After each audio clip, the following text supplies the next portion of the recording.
Hi all, it's Ali here. I'm getting really fed up. I need routine. And one of the things that I found during lockdown and where I can't see anybody, instead of having like seeing my friend a couple of times a week, I don't work anymore. So I look after Symes, and Symes and I used to go out a couple of times a week. I mean, we had said when he retired, we'd only be going out on Saturdays, which is our date day. And that would be just for coffees and things like that, because obviously our income has shrunk. But I'd rather be with him than going out and earning money so that we have the luxuries, as it were. There's nothing we need in life. We have got plenty. I mean, Jesus, I've probably got enough clothing to last me for another 10 years. And the thing is that you think you need something, but they're usually only wants. So I'd rather be at home, because as this year has shown, none of us know how much time we've got in this life. And I don't want to be depressing about it, but that is the absolute honest fact. So I think a couple of years ago, when we spoke about when would be good for Symes to retire permanently, having done part-time jobs for the last few years, we made that decision and said, no, time together's more valuable than cash in the bank. And that's it. We are lucky, I mean, to be able to do that and you know, have our house. We wouldn't be able to do it without the rent from the kids. We do take a small amount of rent from them. They're getting away cheaply. They probably pay about half the rent that you normally pay out in the big wide world, but that's okay. I don't mind, because it gives them a chance to put something into savings.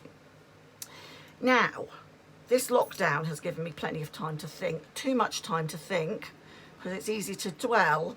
And because I'm one of the world's, oh, excuse me, I think that's part of my filling come out. Great. Oh, great. It's only a tiny bit. That means the rest will probably come out.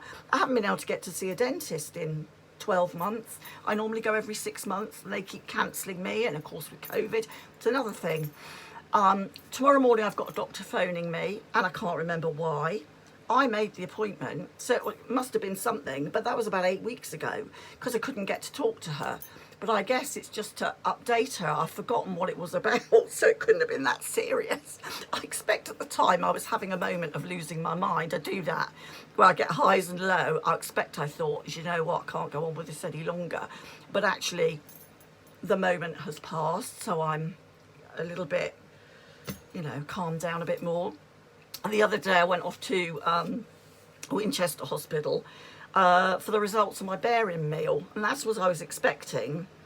But the bloke there, they'd found that when I swallow, I'd noticed I've got like a lump in my throat, and I thought, oh no, what was this about? But actually the pain was down here, and they said that it's, as I swallow, I've got like a little pouch, and the motility is slow, and they don't know why. It's like the food sits there for about 10 or 15 minutes while I have to drink water to release it down again into my stomach.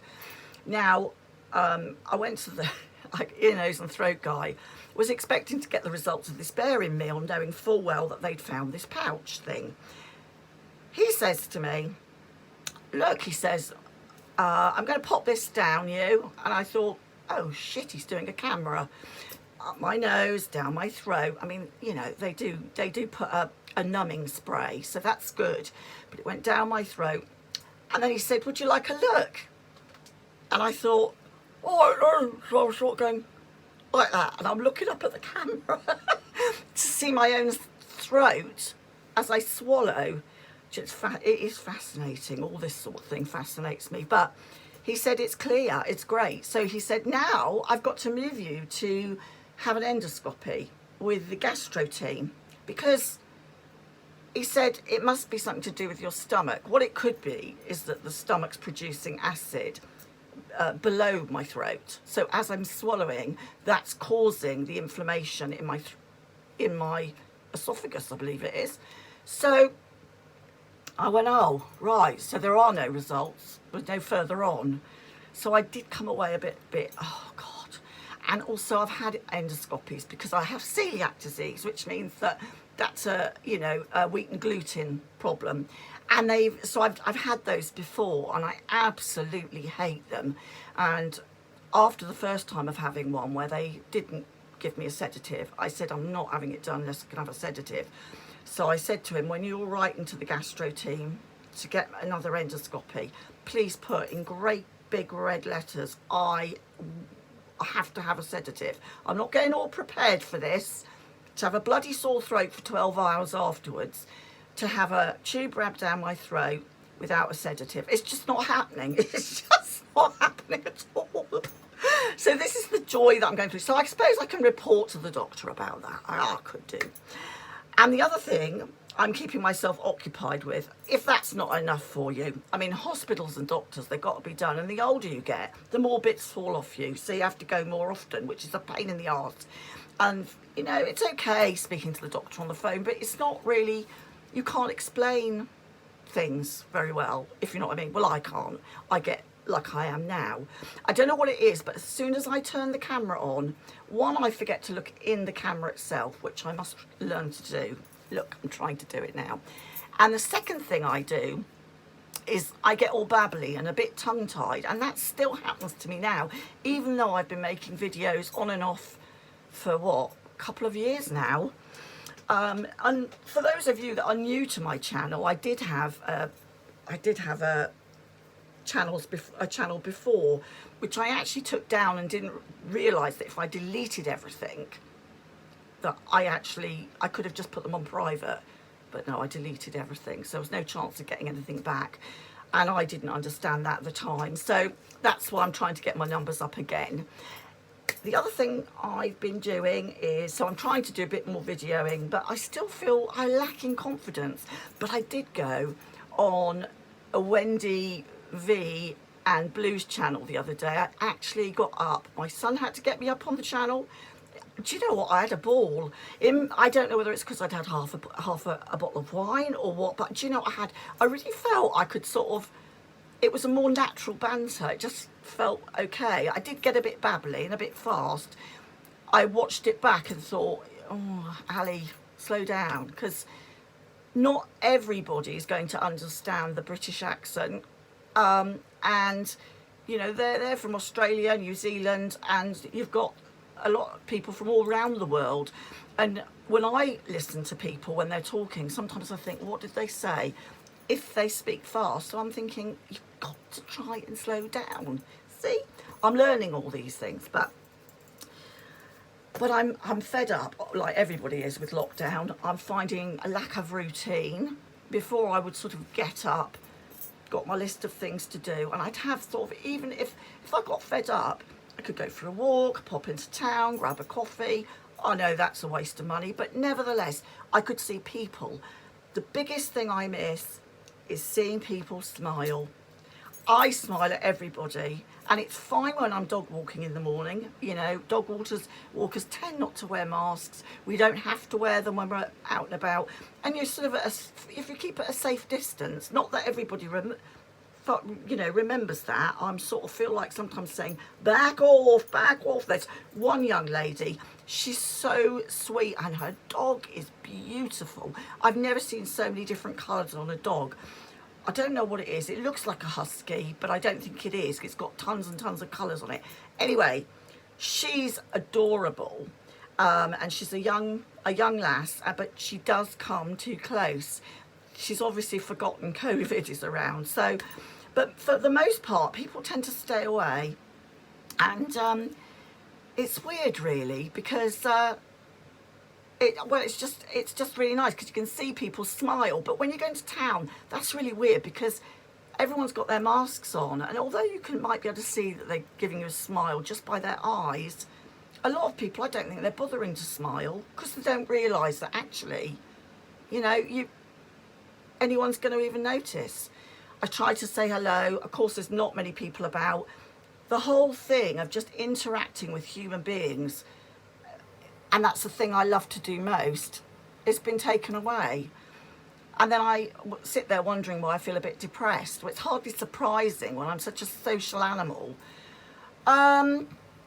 but it's taught me to do other things as well. At the moment, I've been reading books, but I used to go into the charity shops, but a lot of our charity shops aren't open, so I pick a book up for £1, which is great, because for someone like me, you might read a couple of chapters and think, no, this book I'm not understanding. I can then just take it back and buy another one for £1. But I've got to commit myself now. I do feel this. Okay, still only 2 books for £8 in Tesco's, but I've just bought a book which I didn't realise. I just didn't realise what it was. It's called Killing for Company, The Case of Dennis Nilsson. And it's about this chap who, back in 1983, basically confessed to killing and chopping up 15 people. Now, as you can see, I haven't got very far yet, and it'll probably take me, because I'm reading a bit every day, but just a little bit. It'll probably take me a couple of months to read. I'm not one of these people who can just read a paperback in, you know, a couple of nights or anything. The other one I picked up was the Christmas Killer. As you can tell, there's a theme here, the killing. I do like a good murder, and this is a D.I. James Walker one. It's ready for a quiet family Christmas in a sleepy village of where? Kirkby Abbey. Kirkby, I expect it's supposed to be pronounced Abbey. See, my reading's not brilliant. I have to think about the word, especially when they give names. So if they've got too many characters, the book tends to go, you know, because I can get lost. But I've got to sort of, you know, Christmas is coming up in the next month. So those are the 2 books I'm reading at the moment, or will be reading. What else have I done? I haven't done much with my time. A lot of dog walking. Oh, poor old Rolo wasn't very well. Went to a shop the other day and bought him a raw bone. And they were only thin raw bones. They were meant for little dogs. And she said, oh, just defrost it, it'll be fine. Oh, we had a very sick Rolo for 2 days. But he's definitely on the mend. Well, he's mended.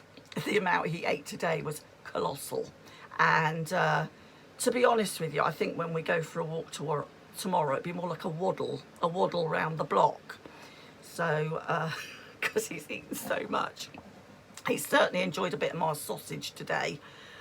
Anyway, that's all I'm really going to bore you with tonight. I hope you're all well. I hope you're all coping, and roll on a vaccine. Take care. Love you all. Please share, subscribe, do what you need to do. I'd be most grateful. And lots of love to you all. Bye.